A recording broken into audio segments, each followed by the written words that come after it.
Quite a while ago, I was matched against a top 100 player and something really unexpected happened.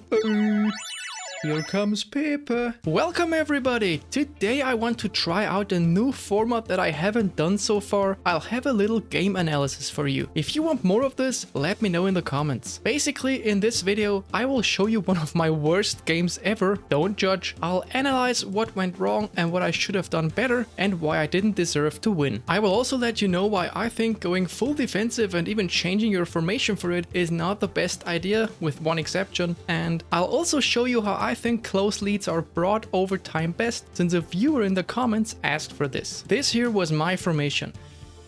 This was my opponent's formation. I removed his name, by the way, because I know some people don't like it if others play very defensively, but he never played unfair, never played time, didn't celebrate goals. It was an absolutely fine game, and regardless of that, there's just no place, no reason for negativity anyway. First chance of this game was mine, but a good save prevented a goal here. I think shooting here is okay, although in hindsight there are two other options. If I start a stunning shot at this point, he might move the keeper up and I'll have a great attempt at the lower corner. The other option would be to try to get the ball between the defenders to Messi and then either play a pass up or use the player above as a bait, and depending on how my opponent reacts, either dribble or finish. So after this chance, no one really came close to the goal for a while. It was a lot of back and forth in the midfield. Here's something to look at. Another chance by me, but the defenders were too close to Bellingham for him to successfully finish. But that's not what I meant. Look at Costa Curta and Rafael Leao. Costa Curta already took his position for a long ball. Here it seems Leao might actually get closer, but then I just super cancel and move into the prime position. If you don't know this trick yet, check out my secrets of the super cancel video. Then my opponent attacks. I actually seem to get it under control, but then there's an unlucky bounce followed by a very bad pass.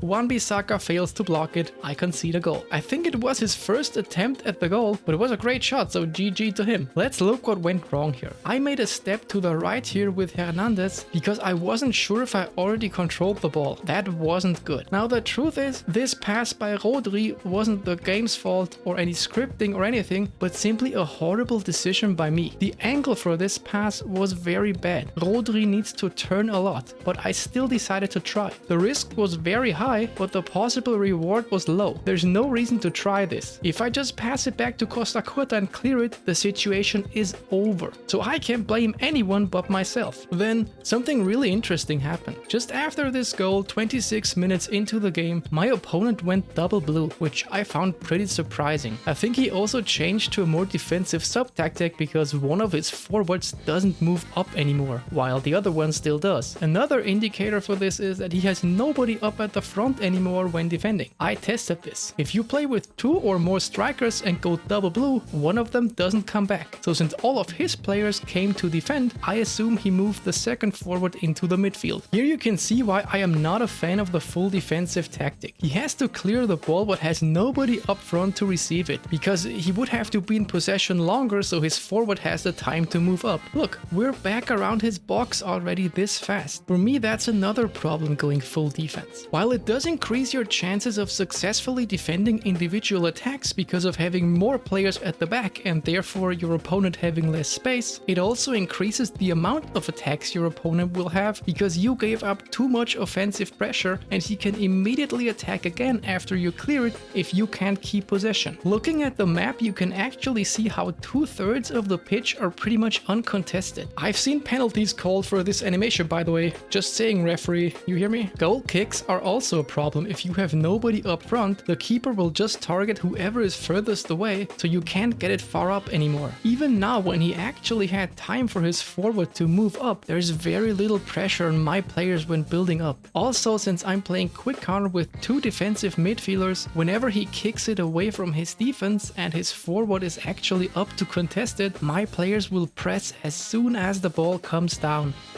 So only 5 in-game minutes later, Rodri intercepted a pass Bellingham to Neymar. Neymar has the space to turn around and I equalize. So before we go on with this game, I'd like to show how I try to keep my leads towards the end of games. Most of the time I don't even go in defensive mode. I just change my attacking style to be less quick but more controlled, because the further up the pitch I can keep possession, the less likely the opponent ever gets near my goal. I don't mean to unfairly pass back or any unsportsmanlike move to the corner or anything, because you know, number one rule, fair play is always more important than winning, period. See how a single attack covered 3 to 4 in-game minutes without ever being in danger of conceding a goal? If you have a free kick from a position like here and you have a fast player, you can win a full minute by kicking it into the empty space, and you will also be in a good position for your next attack. Also, when you're attacking, your opponent's team is at the back, and from there they need to move up before they can actually score a goal. Even if you lose the ball, you still have your midfield that is ready to defend the counterattack. Another thing is that when it's close towards the end of the game, your opponent will be more offensive and less patient, because he needs that ball. That makes it easier for you to score another goal and be done with the game. I found one game where I actually did change my formation and went 1 blue bar. Now if you look at the clock, that's the exception I mean. If it's very late into the game, the total amount of possible attacks is limited by the total time remaining, which makes defending individual attacks more important. Whether you go 1 or 2 bars blue is up to you. I prefer 1. But even then, I don't change my playstyle. I still try to build up and keep possession as far up as possible. Because look here, even if I lose the ball, my 2 defensive midfielders are in a prime position to stop counterattacks and I can just keep attacking. That's my way of trying to keep leads until the game ends. Now let's get back to the other game. My opponent switched to normal immediately after my goal and we're now at the end of the first half. The Pole refuses to double touch, but the situation seems under control shortly afterwards. Ter Stegen then kicks it to the wrong guy.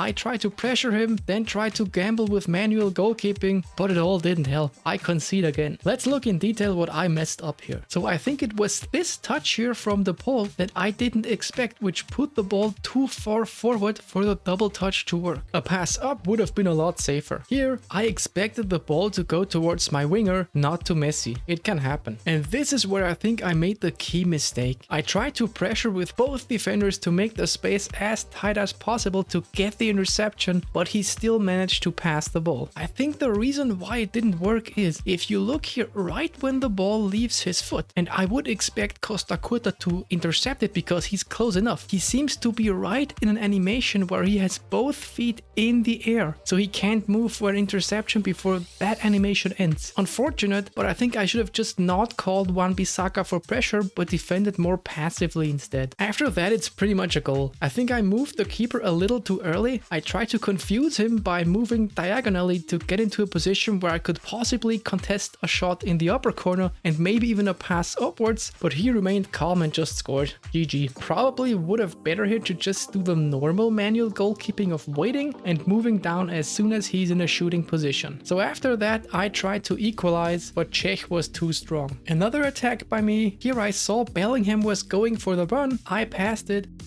And I scored. This is actually where my opponent earned my respect. Until then I was like, oh, I could be leading. But after I saw him almost saving this with manual goalkeeping, I was like, dude, fine, it's okay if we draw. I take it. There's 2 things we want to have a look here. So in this situation, most players would just expect a through ball to Neymar. But I saw that Bellingham was actually making a move while Roberto Carlos was still facing upwards. Which means Bellingham should be able to outrun him despite Roberto Carlos being the faster player. This is why it's important not only to look at your player, but also to glance around whenever possible. So this manual goalkeeping was pretty well timed and actually deserved a save. But yeah, I equalized 2-2 now. Yes! After this, he had a pretty good chance here, and honestly, I don't understand why he didn't play like this all game, because I found him to be a lot harder to play against when he played more offensively. I mean, he's top 100 for a reason. After the corner, another chance for him, but Ter Stegen with the the save. Then it's time for a chance for me again. Maradona with a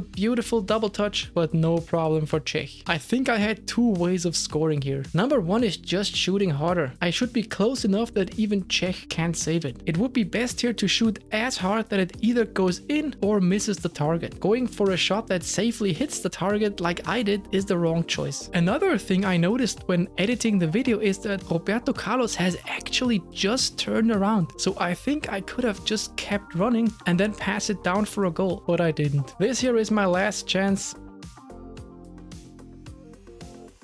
Again, unfortunately, no goal. Again, I think two better ways to execute this. Number one is quite obvious here. If I don't pass to Maradona, but Messi, I might get a great chance. Although there's a possibility that Rijkaard might have intercepted. The second option would be to just shoot at the lower corner here. And I have no idea why I didn't do it. Seeing where Czech is, I think this could have gone in. But yeah, if I miss so many chances, if I concede goals due to my own mistakes like the first one, then I simply didn't deserve to win. And there's nobody to blame but myself. That's it. Let me know if this video was useful for you. If you like this format, I'd love if you subscribed, liked or commented. Until then guys, take it easy. Shaka!